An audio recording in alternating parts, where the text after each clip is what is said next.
Everyone laughed when the broke single dad shuffled into the courtroom alone, representing himself. But the moment he opened his mouth, the entire court fell silent, and what he revealed changed everything. Before you dive into this insane 3-chapter courtroom thriller, smash that subscribe button if you love shocking real-life plot twists that could happen in the USA or the UK, because this story will leave your jaw on the floor. When single dad Caleb Jennings pushed open the heavy oak doors of courtroom 14B, the sound alone was enough to make him flinch, because everyone inside, every suited attorney, every groomed paralegal, even the security guard leaning against the back wall, seemed to turn and laugh under their breath, as though his worn jeans, bearded face, and stack of messy papers were a comedy routine rather than the opening act of the biggest battle of his life, and Caleb felt every stare like a spit in the face because he wasn't just fighting a lawsuit. He was fighting for his 6-year-old daughter, Lily, the only person who had kept him breathing when the world had tried to bury him beneath bills, corporate threats, and the smug smile of the wealthy man who sat at the plaintiff's table. Graham Linton, CEO of Linton Tech, a man whose lawyers cost more per hour than Caleb made in a month, a man who claimed Caleb had stolen proprietary data, a claim so ridiculous that Caleb's public defender had told him to settle, accept defeat, and avoid prison, except Caleb had found something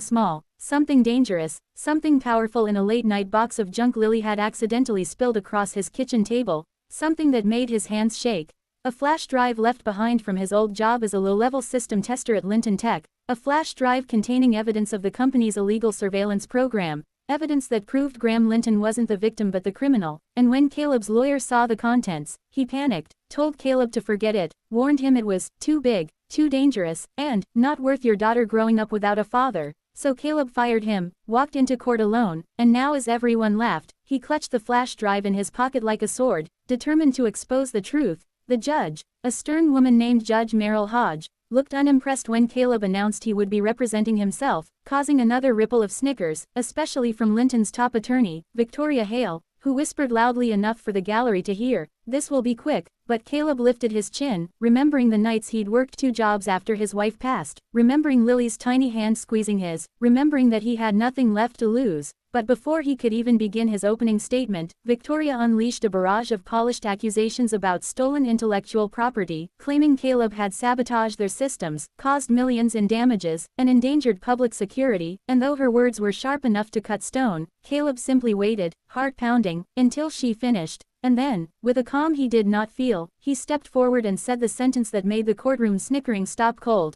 "I have evidence that Mr. Linton committed multiple felonies." It was like someone had unplugged the laughter machine. The gallery went dead silent as Caleb set his old laptop on the table, inserted the flash drive, and said, "Your Honor, I request permission to present a counterclaim," and though Victoria objected, and Graham's face turned pale, Judge Hodge allowed it, warning Caleb that any false claims would lead to immediate sanctions. Caleb nodded, opened a file, and displayed screen recordings, emails, and back-end logs of the company's illegal data siphoning operations, proof they had used customer devices to secretly record audio in homes across the country, proof Graham had ordered the cover-ups, proof Caleb had unknowingly tested parts of the system then been fired to ensure silence, and as the judge leaned forward, eyes narrowing, Caleb added the twist he'd discovered only hours earlier. A recording of Graham discussing hiring a contractor to deal with an employee who knew too much, and when Caleb pressed play, the entire courtroom inhaled sharply, Victoria froze, Graham buried his face in his hands, and Judge Hodge slammed her gavel so loud Lily would have heard it from the parking lot.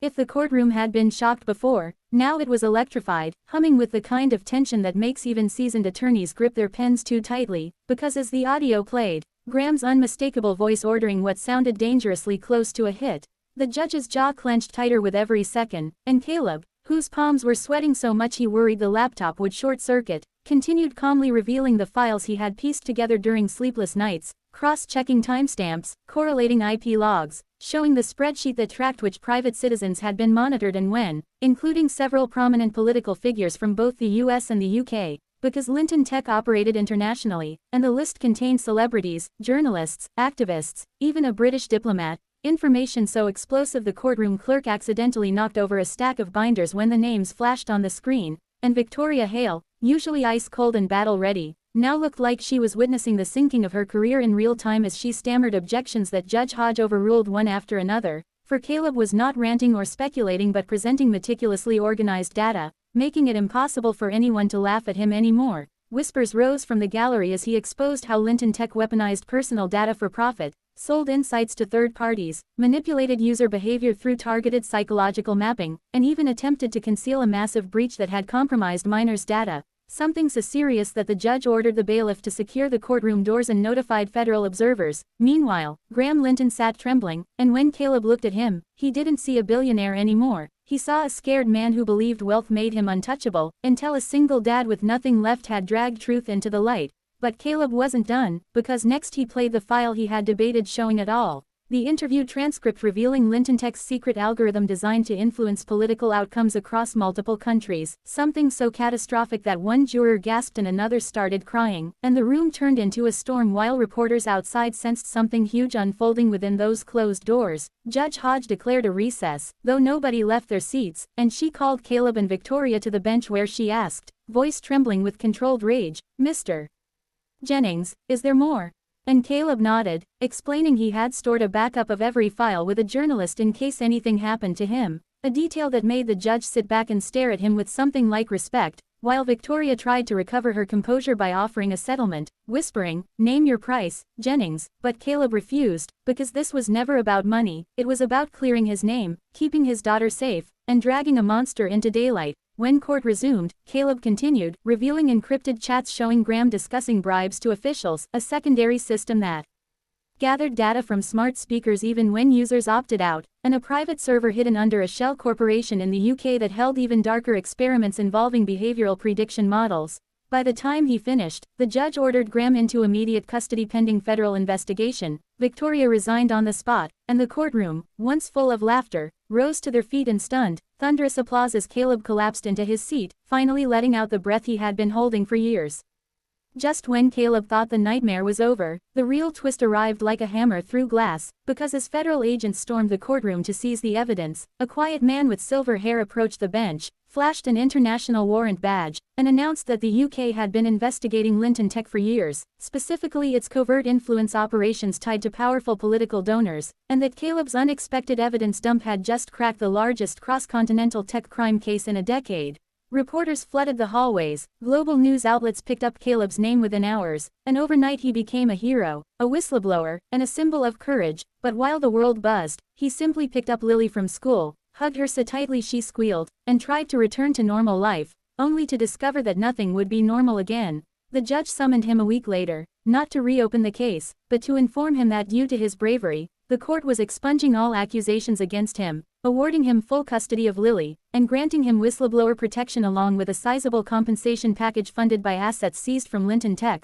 But the biggest twist came when the judge handed him a sealed envelope and said, "This is from your former supervisor," revealing a letter from the one person at Linton Tech who had suspected something was wrong and had secretly documented everything but hadn't been brave enough to speak. Until Caleb did, and inside the envelope was a USB containing even deeper evidence proving Caleb's innocence years before the lawsuit, along with a note saying, "I knew you'd be the one to save us." This addition blew the investigation wide open, leading to the arrest of several executives across both countries, and eventually, a televised tribunal where Caleb testified with confidence he never knew he could possess, earning applause, support, and eventually a job offer from a federal cybersecurity task force, one he initially declined until Lily said she wanted her dad to save more people, and that was enough to make him accept. But the final, quiet twist was the one people rarely heard about. The night before starting his new job, Caleb sat on his porch staring at the stars, tears slipping down his face because he realized something he never expected. Every laugh he endured, every humiliation, every lonely moment in that courtroom had been the forging fire that turned a struggling single dad into a defender of truth. And when Lily climbed into his lap and asked if the bad men were gone, he smiled and whispered, "Yes, baby. Because we fought back." And as the wind rustled through the quiet street, Caleb realized the courtroom hadn't just gasped when he spoke. They had witnessed the birth of a man who refused to be small, who refused to bow, who refused to let corrupt giants crush him, and now that the world knew his name, no one would ever laugh at him again.